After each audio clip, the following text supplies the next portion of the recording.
cần nuôi riêng nun có suy chi nghìn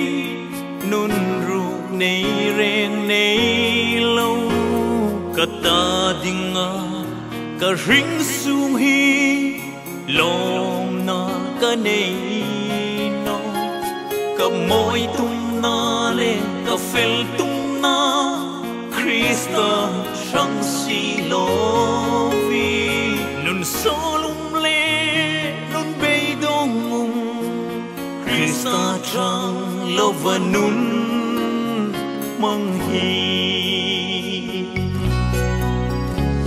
cả nuôi riêng nun cả suy chi nghìn nun ru nei reng nei lâu cả ta ding nga cả ring sung hi lom na cả nei no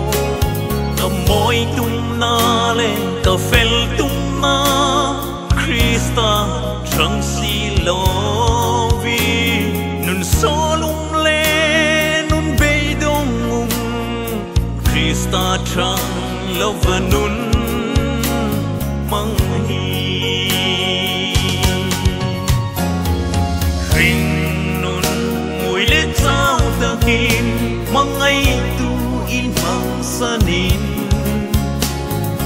van ma ngày na par san di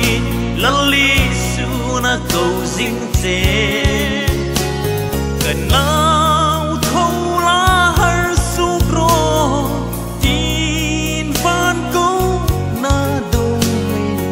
lung sur be đông ta mang ngày tu in này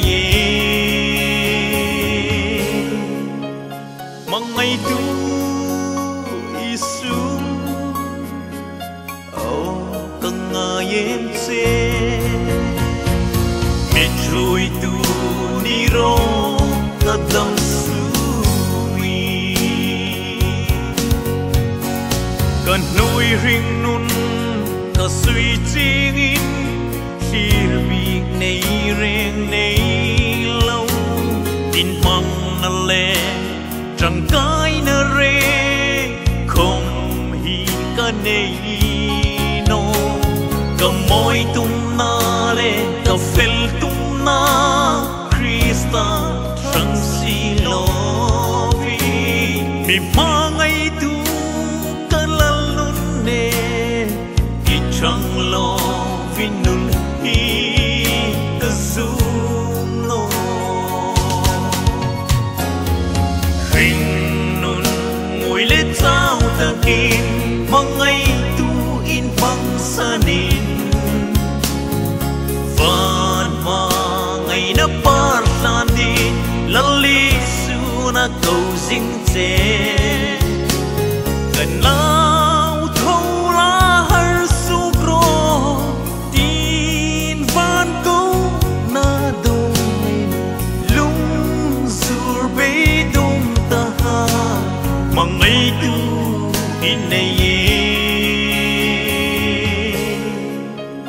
mang ngày tu Isu cần ngài che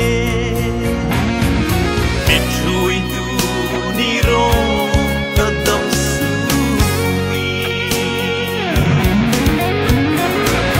nuôi ro quy na le môi na tin re hi nei về lo vin sang về no in la ko lal pa nei tăng long na tu an limi na lo sing mong ngày tu Isu cần ngài che